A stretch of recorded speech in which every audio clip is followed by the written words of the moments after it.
नमस्कार बंधुरा, आज আমরা বানাতে চলেছি গাটি কচু দিয়ে রুই মাছের ঝোল। খুব সহজেই রান্না করতে পারবেন এই রেসিপিটি। গাটি কচু দিয়ে রুই মাছ বানাবার জন্য বাজার থেকে আমি জ্যান্ত রুই মাছ নিয়ে এসেছি। মাছগুলো কেটে নুন হলুদ মাখিয়ে রেখে দিলাম। আর আমরা নিয়েছি 500 গ্রাম মতো গাটি কচু বা কচুর মুখি। কচুগুলোকে খোসা ছাড়িয়ে লম্বা লম্বা করে কেটে নিয়েছি। আলুগুলোও আমি লম্বা লম্বা করে কেটে নিয়েছি এবং মশলার জন্য নিয়েছি কাঁচা লঙ্কা, 12 থেকে 14টা রসুন কোয়া, 1 ইঞ্চি মতো আদা কুচি এবং পেঁয়াজ কুচি। কড়াইতে তেল গরম হয়ে গেলে মাছগুলোকে তেলের মধ্যে ছেড়ে দিলাম, দিয়ে উল্টে পাল্টে ভেজে তুলে নিলাম। এবার মাছ ভাজার ওই তেলেতেই একটু তেল অ্যাড করে তাতে আমার কেটে রাখা আলুগুলোকে দিয়ে দিলাম। আলুগুলো ভালো করে নেড়েচেড়ে নিলাম যাতে আলুগুলোর সাথে তেলটা ভালো করে মেখে যায়। আলুগুলো সামান্য একটু ভাজা ভাজা হয়ে এলে তাতে দিয়ে দিলাম লম্বা করে কেটে রাখা গাটি কচুগুলো। এবার দিলাম পরিমাণ মতো লবণ, পরিমাণ মতো হলুদ গুঁড়ো, 1 চা চামচ লঙ্কার গুঁড়ো, 1 চা চামচ জিরের গুঁড়ো।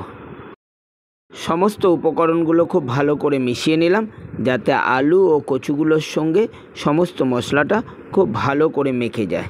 মশলাটা ভালো করে মেখে গেলে এবার একটু চাপা দিয়ে দেবো। চাপা দিলে তাহলে মশলাগুলো মজবে খুব ভালো। এই সুযোগে আমি আদা, রসুন, পেঁয়াজ ও লঙ্কাটা ভালো করে মিক্সি বাটিতে বেটে নিলাম। মশলাটা বেটে নিয়ে 2 মিনিট পরে ফিরে এলাম। ঢাকনাটা খুললাম, খুলে আবার একটু ভালো করে নেড়ে চেড়ে নিলাম। এবার বেটে রাখা মশলাটা দিয়ে দিলাম।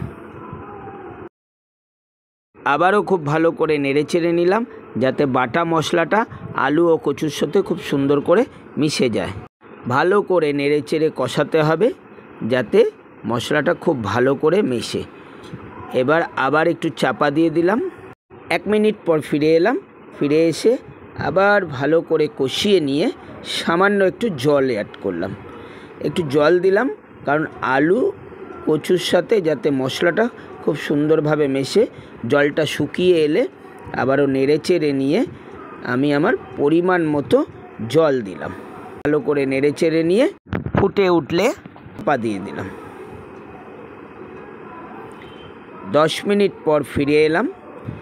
দেখুন খুব সুন্দর ফুটছে এবং আলু ও কচুগুলো প্রায় সিদ্ধ হয়ে এসছে। এবার আমি মাছ ভাজাগুলো এক এক করে ঝোলেতে দিয়ে দিলাম।